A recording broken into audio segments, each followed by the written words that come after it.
বিকেল বেলায় সহজ একটা নাস্তার রেসিপি নিয়ে আজকে হাজির হলাম। বানিয়েছিলাম পটেটো চিজ বল। ছোট বড় সবারই কিন্তু অনেক ভালো লাগবে একবার যদি বাসায় ট্রাই করেন। আসসালামু আলাইকুম, স্বাগতম সবাইকে। ঘরে থাকা কিছু উপকরণেই নাস্তাটা আপনারা বাসায় ট্রাই করতে পারেন। নিয়েছিলাম 3টা মাঝারি সাইজের আলু, ভালো মতো সেদ্ধ করে একদম ম্যাশ করে নিয়েছি। সাথে হাফ চামচ চিলি ফ্লেক্স এবং 1 চামচ কালো গোলমরিচ, স্বাদ মতো লবণ, আর টেস্টটা ব্যালেন্সের জন্য দিয়েছিলাম অল্প চিনি, 2 টেবিল চামচ কর্নফ্লাওয়ার এবং 2 টেবিল চামচ ময়দা। সবকিছু ভালো মতো একদম ময়ান করে নিতে হবে। আমার হাতের কাছে এই চিজটা ছিল, সো আমি এটাই ব্যবহার করেছি। এখানে যদি পনির অথবা মোজারেলা চিজ থাকে, যে কোনো একটাও কিন্তু আপনারা ব্যবহার করতে পারেন।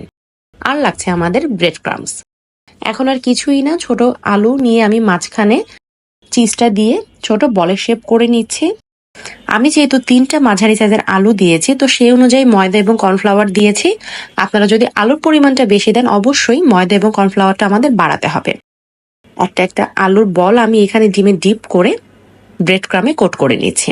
সবসময় চেষ্টা করবেন ব্রেড ক্রাম দিয়ে কোনো খাবার কোট করার সময় অবশ্যই এরকম লম্বা কোনো জারে ব্রেড ক্রামটা দিয়ে তারপরে আপনার সেই খাবারটা ব্রেড ক্রামে কোট করতে, তাহলে এক্সট্রা ব্রেড ক্রামটা নষ্ট হচ্ছে না আর খুব ইজি মতো আপনার ব্রেড ক্রামেও খাবারটা কোট হয়ে যাচ্ছে।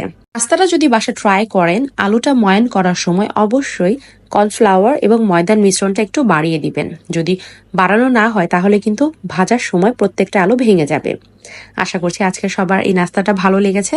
ভালো লাগলে অবশ্যই ট্রাই করবেন। ইনশাল্লাহ দেখা হবে নেক্সট কোনো মজাদার রেসিপির সাথে। আসসালামু আলাইকুম।